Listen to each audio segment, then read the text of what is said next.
Hello बच्चों, कैसे हैं आप बच्चों। आज हम पढ़ेंगे क्लास 9th हिंदी कृतिका के अंतर्गत पहला पाठ इस जल प्रलय में। हम आपको बताएंगे बच्चों इस पाठ का सारांश और साथ ही साथ पाठ से संबंधित प्रश्नों के उत्तर भी। तो आइए सबसे पहले जान लेते हैं पाठ का सारांश। आप भी साथ साथ पढ़ें। तो बच्चों आप देख रहे हैं यहाँ पर, यह है इस जल प्रलय में पाठ का सारांश। आप भी साथ साथ पढ़ें। इस जल प्रलय में लेखक ने बाढ़ के कारण हुई त्रासदी का वर्णन किया है। बाढ़ की स्थिति में लोगों को किस तरह की समस्याओं और कठिनाइयों से गुजरना पड़ता है, यह कहानी उसका वर्णन करती है। लेखक ने बड़ी सावधानी पूर्वक बाढ़ से उत्पन्न समस्याओं का चित्रण किया है। उसने हर उस छोटे बड़े क्षण का वर्णन किया है जो हमें उस त्रासदी की सटीक अनुभूति करवा सके। यह घटना पटना शहर की है। सन 1967 में 18 घंटे लगातार वर्षा के बाद पुनपुन का पानी निचले हिस्सों में घुस गया था।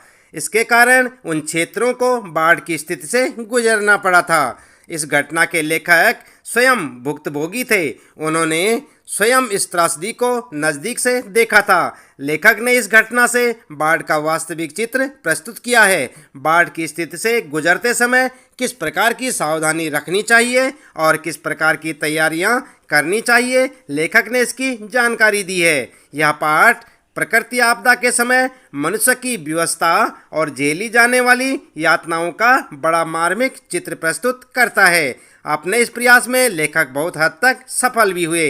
ठीक है बच्चों, तो ये था यहाँ पर इस पाठ का सारांश। आप अपनी पाठ्य पुस्तक से पाठ को एक बार जरूर पढ़ लें। आइए इसके बाद यहाँ पर देख लेते हैं इस पाठ से संबंधित प्रश्नों के उत्तर अभ्यास प्रश्न उत्तर में। और आप देख सकते हैं सबसे पहला प्रश्न है, बाढ़ की खबर सुनकर लोग किस तरह की तैयारी करने लगे। तो जानते हैं आपने पाठ में पढ़ा होगा। क्या लिखेंगे उत्तर में? उत्तर में आप लिख सकते हैं, बाढ़ की खबर सुनकर लोग अपनी सुरक्षा के प्रबंध और अत्यावश्यक सामानों को जुटाने में लग गए।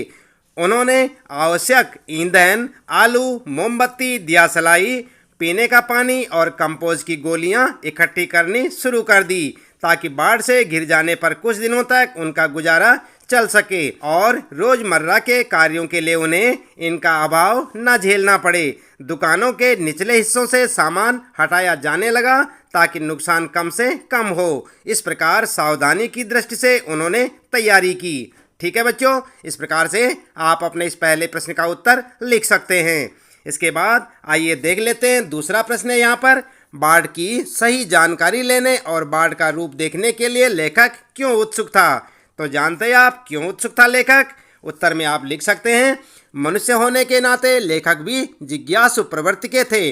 उन्होंने बाढ़ के कहर को कभी भोगा नहीं था। हाँ, वे बाढ़ पर लेख, कहानी, रिपोर्टाज आदि अवश्य लिख एवं पढ़ चुके थे, परंतु किसी नगर में, विशेषकर अपने नगर में पानी किस प्रकार घुसेगा यह जानना उनके लिए बिल्कुल नया अनुभव था। उन्हें बाढ़ के पानी को देखने की बड़ी उत्सुकता थी। ठीक है बच्चों, इस प्रकार से आप अपने इस दूसरे प्रश्न का उत्तर लिख सकते हैं, साथ साथ याद भी करते रहें।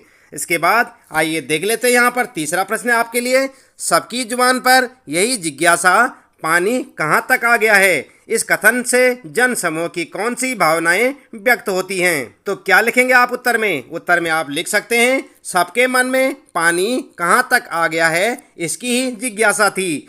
पानी कहाँ तक आ गया है, इन शब्दों से जनमानस के कौतूहल, उत्सुकता और सुरक्षा की भावना प्रदर्शित होती दिखाई देती है। ठीक है, इस प्रकार से आप लिख सकते हैं अपने तीसरे प्रश्न का उत्तर। फिर है यहाँ पर चौथा प्रश्न आपके लिए, मृत्यु का तरल दूत किसे कहा गया है और क्यों। तो जानते हैं आप मृत्यु का तरल दूत किसे कहा गया है? नहीं जानते? चलिए कोई बात नहीं, उत्तर में देख लेते हैं। उत्तर में आप लिखेंगे, बाढ़ के निरंतर बढ़ते हुए जल स्तर को मृत्यु का तरल दूत कहा गया है। आई बात समझ में? इसके बाद लिखेंगे, बढ़ते हुए जल ने अपने तीव्र प्रवाह से भयानकता का संकेत दे दिया था। बाढ़ के इस बढ़ते हुए जल ने न जाने कितने लोगों के प्राण ले लिए और उन्हें बेघर करके मौत की नींद सुला दिया।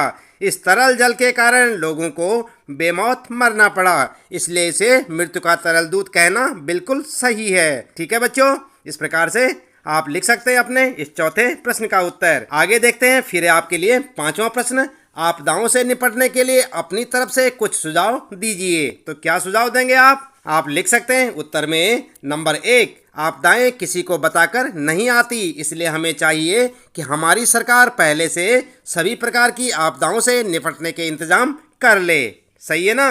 उसके बाद दूसरा पॉइंट लिखेंगे, आपदाओं से संबंधित उपकरणों का उचित रख रखाव होना चाहिए ताकि समय आने पर उनका उचित उपयोग किया जा सके। सही है।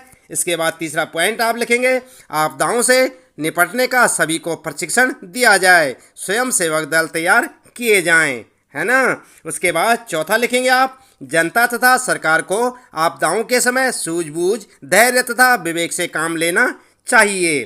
ठीक है। इस प्रकार से आप अपने इस 5वें प्रश्न का उत्तर लिख सकते हैं कि आप क्या सुझाव देंगे। इसके बाद छठा प्रश्न है आपके लिए, यह जब दानपुर डूब रहा था तो पटनिया बाबू लोग उलट कर देखने भी नहीं गए, अब बूझो इस कथन द्वारा लोगों की किस मानसिकता पर चोट की गई है। क्या लिखेंगे उत्तर में आप लिख सकते हैं, उक्त कथन के द्वारा लोगों के भीतर पाए जाने वाली क्षेत्रीयता की भावना, स्वाभाविक कठोरता, पारस्परिक द्वेषपूर्ण मानसिकता तथा दूषित राजनीति पर चोट की गई है। यह आम जनता के मन की स्वाभाविक प्रतिक्रिया को भी दर्शाती है। प्रतिष्ठित लोग संकट की घड़ी में उनकी सहायता करने के बजाय अपने निजी स्वार्थों को अधिक महत्व देते हैं और अपनी सुख सुविधाओं को छोड़कर किसी संकटग्रस्त व्यक्तियों का हालचाल जानने का भी कष्ट नहीं करते। आई बात समझ में। इस प्रकार से आप लिख सकते हैं अपने छठे प्रश्न का उत्तर। इसके बाद बच्चों आइए देख लेते हैं फिर है 7वां प्रश्न, खरीद बिक्री बंद हो चुकने पर भी पान की बिक्री अचानक क्यों बढ़ गई थी। तो आपने पाठ पढ़ा होगा, आप बता सकते हैं क्यों बढ़ गई थी। उत्तर में आप लिख सकते हैं, उत्सुक लोग बाढ़ को देखने के लिए बड़ी संख्या में इकट्ठे हो रहे थे। वे बाढ़ से भयभीत नहीं थे बल्कि कौतूहल से युक्त थे। ऐसे समय में पान उनके लिए आपस में बातचीत करते हुए समय गुजारने का सबसे अच्छा साधन था। वहाँ रेडियो होने से ताज़ा जानकारी भी मिल रही थी, इसलिए अन्य सामानों की दुकानें जहां बंद होने लगी थी वहीं पान की बिक्री अधिक बढ़ गई थी। ठीक है बच्चों। इस प्रकार से आप लिख सकते हैं अपने 7वें प्रश्न का उत्तर।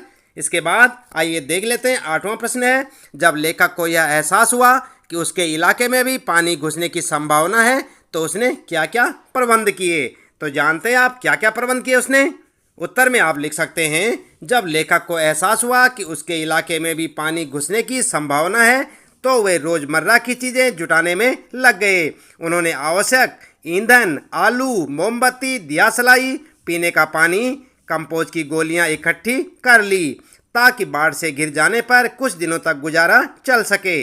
उन्होंने पढ़ने के लिए किताबें भी खरीद ली। उन्होंने बाढ़ आने पर छत पर चले जाने का भी प्रबंध सुनिश्चित कर लिया। ठीक है बच्चों। इस प्रकार से आप लिख सकते हैं अपने इस 8वें प्रश्न का उत्तर। फिर आता है आपके लिए 9वां प्रश्न है, बाढ़ पीड़ित क्षेत्र में कौन कौन सी बीमारियों के फैलने की संभावना रहती है। तो जानते हैं आप। उत्तर में आप लिख सकते हैं, बाढ़ पीड़ित क्षेत्र में हैजा, मलेरिया, टाइफाइड, उल्टी दस्त, पेचिश, बुखार, डायरिया, कालरा आदि बीमारियों के फैलने की संभावना रहती है।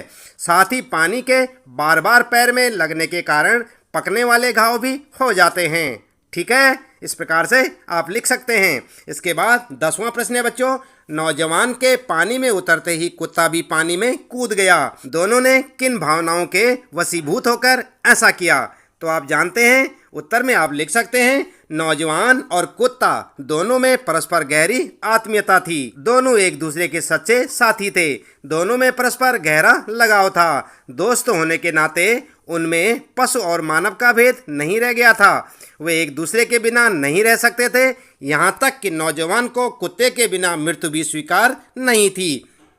और इसी अपनेपन की भावना के वशीभूत होकर कुत्ता भी पानी में कूद गया होगा। आई बात समझ में। इस प्रकार से आप लिख सकते हैं अपने 10वें प्रश्न का उत्तर।